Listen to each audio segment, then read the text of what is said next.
Halo, Assalamualaikum. Saya akan berbagi pengalaman bagaimana channel YouTube saya hanya dalam waktu 2 bulan bisa mendapatkan atau memenuhi persyaratan untuk monetisasi dari YouTube. Jadi seperti kita ketahui bahwa setiap channel YouTube yang mengajukan monetisasi atau monetize itu harus memenuhi dua persyaratan utama, yaitu memiliki minimal 1000 subscriber dan 4000 jam tonton atau 4000 jam tayang, di mana video kita harus ditonton selama 4000 jam oleh pengguna YouTube yang lainnya. Sebelumnya saya akan memberikan gambaran tentang channel saya. Jadi channel saya itu dibuat pada tahun 2018, sama seperti dengan kebanyakan channel pada umumnya, dimana channel saya tersebut bisa dibilang pertumbuhannya memang agak lambat. Jadi baik dari sisi penonton maupun dari jumlah subscriber. Jadi sejak tahun 2018 hingga tahun 2020 saat itu saya hanya mampu mengumpulkan subscriber sebanyak 150-an. Dan itu pun videonya juga kebetulan saya juga tidak terlalu sering posting, hanya dalam sebulan beberapa kali. Jadi mungkin itu juga berpengaruh juga terhadap pertumbuhan channel YouTube saya dalam mencapai monetisasi. Jadi untuk mendapatkan monetisasi kan kita harus mendapatkan dua harus memenuhi persyaratan dua hal tersebut, yaitu yang tadi 1000 subscriber dan 4000 jam tayang. Hingga awal 2020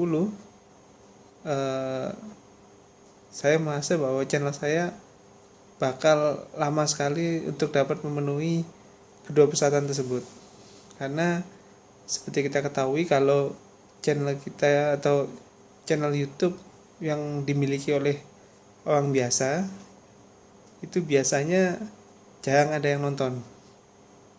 Tidak semua seperti itu, cuman hampir sering kita temui yang semacam itu. Kecuali kalau channel YouTube tersebut dimiliki oleh artis ataupun tokoh-tokoh yang sudah dikenal publik, sehingga mereka dengan mudah bisa meraih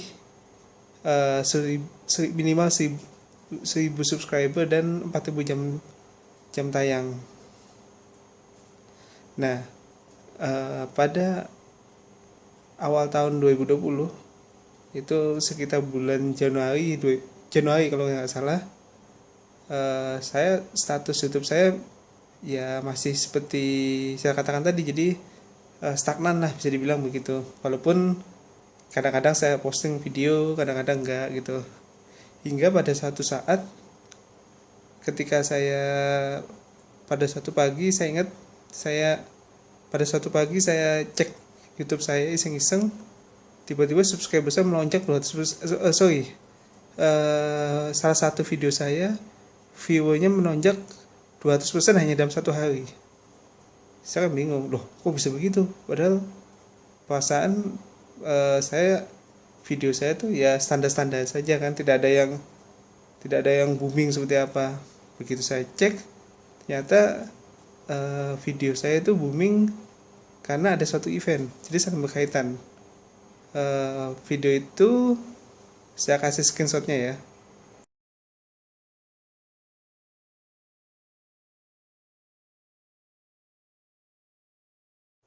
Nah, jadi salah satu video saya yaitu yang judulnya berkunjung ke rumah Bang Haji Rhoma Irama, itu hanya dalam waktu semalam trafficnya menjadi tinggi.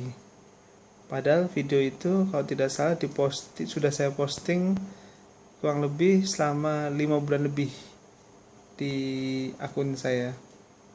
Tetapi itu pergerakan sangat cepat. Setelah itu video yang masih dengan tema Rhoma Irama, yaitu yang berjudul berkunjung ke Soneta Record, atau kalau nggak salah judulnya itu. Jadi videonya itu tentang kunjungan saya ke studio rekaman milik Bang Haji Rhoma Irama. Videonya menurut saya sangat sederhana, simple. Kalau teman-teman lihat nanti kelihatan lah, saya memang belum profesional dalam membuat sebuah video. Jadi saya hanya konsep video itu adalah slide foto saya kumpulkan jadi satu, terus di tiap skinnya, di tiap adegannya atau tiap detiknya ada foto itu berganti-ganti, yaitu semacam slide foto lah gitu. Tapi saya kasih keterangan fotonya apa dan background musik. Itu tanpa diduga, kalau kita lihat live statistiknya saat itu pergerakannya sangat cepat. Jadi dari 100 viewer naik 120, naik 160, 200, pokoknya bisa dibilang seperti apa ya nggak nyangka tiba-tiba ada sesuatu yang nilai video kita yang booming dan pergerakannya sangat cepat. 2 video itu saya ingat. Tapi di antara 2 video tersebut yang paling cepat pergerakannya adalah video tentang kunjungan saya ke rumah Bang Haji Rhoma Irama. Sampai saat ini itu adalah video saya yang terbanyak ditonton hingga saat ini ya. Ya mungkin nilainya masih kecil dibandingkan dengan YouTuber lainnya, yaitu baru sekitar 160 ribuan lah. Tapi bagi saya itu sudah bagi saya pribadi itu udah sesuatu yang luar biasa. Meskipun kalau di kalangan YouTuber yang sudah profesional 160 ribu apa sih, mungkin bagi mereka nggak ada artinya, kecil mungkin, tapi bagi saya sangat berarti sekali. Nah itu jadi gara-gara kedua video tersebut, saya yang dari subscriber saya 150 hanya dalam waktu 1,5 bulan ya, 1,5 bulan itu sudah mencapai target 1000 subscriber, atau sesuai dengan persyaratan monetize yang pertama. Setelah dapat 1000 subscriber, saya kemudian mencoba lebih intens dalam membuat video. Akhirnya sekitar sebulan kemudian saya berhasil memenuhi persyaratan kedua, yaitu 4000 jam tayang. Setelah itu saya menunggu kurang lebih sekitar 3-4 harian dan dapat email notifikasi bahwa saya bisa menjadi YouTube partner program atau mengikuti YouTube partner program. Dengan kata lain, saya bisa ikut program monetisasi YouTube atau YouTube monetize gitu. Tentunya saya sempat bertanya-tanya, bagaimana bisa hanya dalam waktu semalam video saya itu bisa booming? Pasti ada sebabnya. Saya cek, ternyata saya baru mengetahui belakangan kalau pada saat video saya booming itu adalah pada saat momen saya lupa semifinal atau final Indonesian Idol. Jadi pada saat itu ada salah satu kontestannya itu menyanyikan lagunya Rhoma Irama, cuman dia ternyata kalah dan gagal maju ke final. Berarti itu semifinal atau babak 4 besar Indonesian Idol yang tahun 2020. Nah, mungkin pada saat itu banyak yang pengguna YouTube yang ingin tahu video tentang Rhoma Irama dan penyanyi menyanyikan lagu itu. Dan mungkin karena kata search atau kata tagnya apa, Rhoma Irama banyak yang mencari, mungkin ya, ini sekali lagi mungkin, video saya akhirnya muncul di bagian muka YouTube. Akhirnya mungkin hal itu membuat banyak orang akhirnya mengklik video saya tersebut. Ya alhamdulillah, sekali lagi saya bersyukur, alhamdulillah. Nah,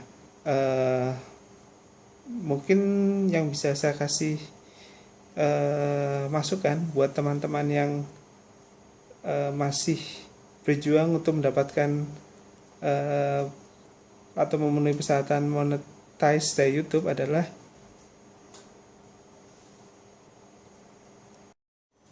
jadi yang penting adalah teman-teman harus tetap semangat posting video, khususnya sebisa mungkin bikin video. Kalau menurut saya ya, di antara sekian banyak video yang teman-teman posting atau teman-teman buat untuk YouTube, bikin satu video yang ada kaitannya dengan hal-hal yang sekiranya atau setidaknya bisa atau banyak orang mencari tentang hal tersebut di YouTube. Misalnya waktu saya membuat video tentang Rhoma Irama, ya kita tahu sendiri kan, memang beliau itu memiliki banyak fansnya di Indonesia. Pada awalnya saya sama sekali tidak menyangka atau tidak menduga video saya tersebut bisa booming. Tapi ternyata mungkin pada saat itu banyak pengguna YouTube yang penasaran seperti apa rumah dari Rhoma Irama.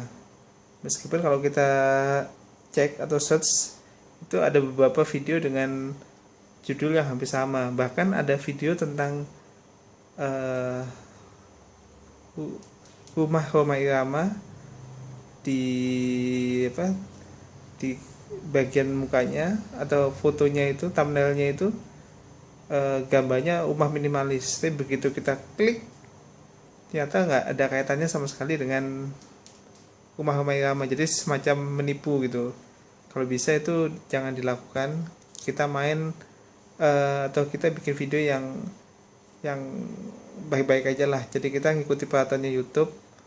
Karena saya yakin semua video itu ada prosesnya. Jadi kalau memang video kita bagus, meskipun pada awalnya penontonnya, view-nya sedikit, insya Allah kalau kita yakin, fokus, suatu saat nanti mungkin ada yang akan menontonnya. Jadi sebisa mungkin menurut saya adalah teman-teman bikin sebuah video yang unik. Kalau ada yang bertanya, kalau unik seperti apa? Menurut saya adalah yang orang lain tuh pasti butuhkan, atau orang lain ingin tahu gitu.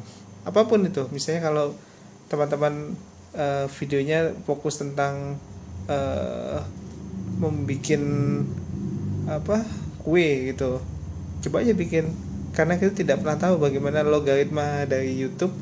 Tiba-tiba video kita tahu di bagian halaman muka, atau pas ada suatu event atau suatu kejadian yang membuat video lama kita tiba-tiba dimunculkan kembali oleh YouTube, sehingga banyak pengguna YouTube yang mengklik dan menontonnya.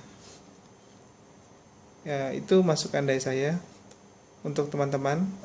Bukan masukan sih, menurut saya lebih kepada berbagi pengalaman, karena saya sendiri juga masih dalam tahap belajar menjadi YouTuber yang baik. Tapi saya berharap teman-teman kita bersama-sama bisa maju sebagai YouTuber Indonesia. Ya mudah-mudahan kedepannya perjuangan teman-teman tidak sia-sia. Sekali lagi tetap posting video, bikin video yang unik dan kreatif. Mudah-mudahan nasib baik menyertai teman-teman. Karena kalau kita berusaha, insya Allah pasti ada hasil yang baik juga. Itu sekian dari saya. Kalau ada yang mau komen atau ada yang mau ditanyakan, hal-hal yang standar-standar aja tapi ya, karena saya juga tidak terlalu paham, maksudnya masih seperti saya tadi katakan bahwa saya masih dalam tahap belajar. Jadi kalau ada yang ya mau memberikan masukan atau kritik, ya saya terimalah. Itu adalah bagian dari upaya kita menjadi YouTuber yang lebih baik lagi. Sekali lagi terima kasih. Semoga teman-teman sukses dengan channel kalian dan bisa segera monetize, dan bersama-sama kita maju sebagai YouTuber Indonesia. Wassalamualaikum warahmatullahi wabarakatuh.